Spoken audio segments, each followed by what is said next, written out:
법이요 하던 그런 목사가 정작 자신은 교단법을 어기고 세습을 강행했으니 이보다 좀 한심하고 부끄러운 일이 있었겠느냐.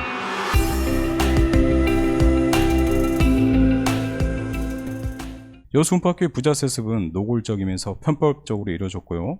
또 논란을 벗어나기 위한 과정에서는 일종의 폭력적인 모습도 드러났습니다. 마치 세습할 거면 여수음파교회처럼 하라는 샘플을 제시하는 듯 했습니다. 취재 과정에서 부자 목사의 그릇된 사고관을 비롯해서 교인들의 무관심, 그리고 교단의 무능한 대처 등도 확인할 수 있었는데요. 바꿔 말하면 한국교회 문제가 응축되어 있는 셈인데 이런 교회와 공동체를 감히 여호와의 성전이라고 부를 수 있을까? 저는 강한 의문이 들었습니다. 고만호 목사는 이 아들에게 세습을 하기 위해서 나름 치밀한 이렇게 계획을 세웠는데요. 올해 말 은퇴를 앞두고 본격적인 세습 작업에 들어갔는데 이 과정에서 고만호 목사는 총회 세계 선교부장과 이 노회장 등을 역임한 중진의 목사인데 그러니까 아들을 위해서 그 시찰장이라는 노예 하위 단체죠. 이 시찰장을 맡는 모습까지 보여주기도 했습니다.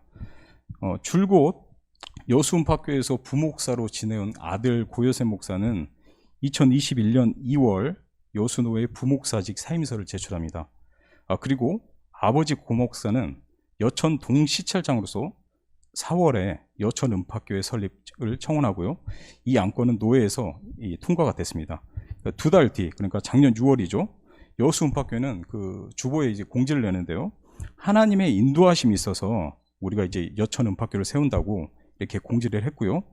고여셉 목사는 이 여천음파교회 담임 목사로 정식으로 취임을 하고 매주 이곳에서 청년 20여 명과 예배를 드렸다고 합니다.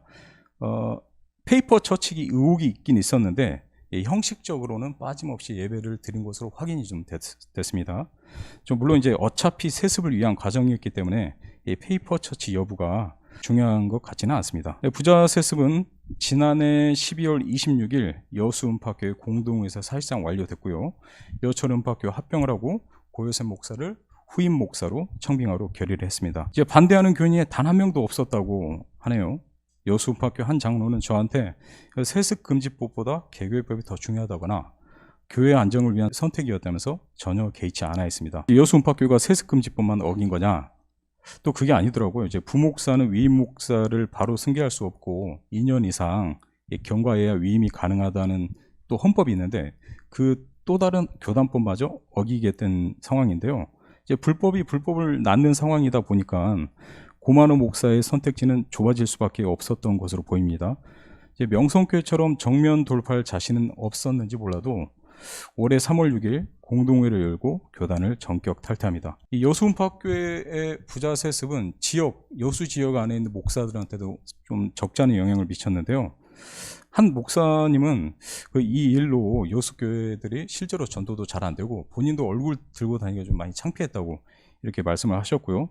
또 다른 목사님은 아무리 법에 문제가 있다고 해도 그 법이 살아있는 한 지켜야 된다. 이렇게 좀 비판을 했고요. 무엇보다 고만호 목사가 이 비판받는 지점은 따로 있었는데요. 그분의 말과 행동이 너무 달랐던 게 좀 문제가 됐습니다.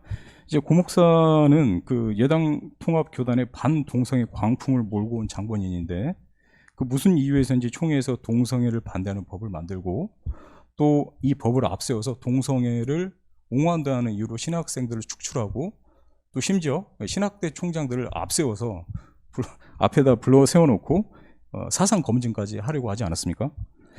법이요 하던 그런 목사가 정작 자신은 교단법을 어기고 세습을 강행했으니 이보다 좀 한심하고 부끄러운 일이 있었겠느냐 이런 얘기들이 많이 나왔죠. 또 여수 지역의 한 목사님은 법을 앞세워서 죄 없는 사람을 옥죄더니 정작 자기 욕심 채우기 위해 교단법을 위배하고 교단까지 탈퇴했다. 이 일은 교단과 하나님을 우롱하는 일이라고 좀 강하게 비판하기도 했습니다.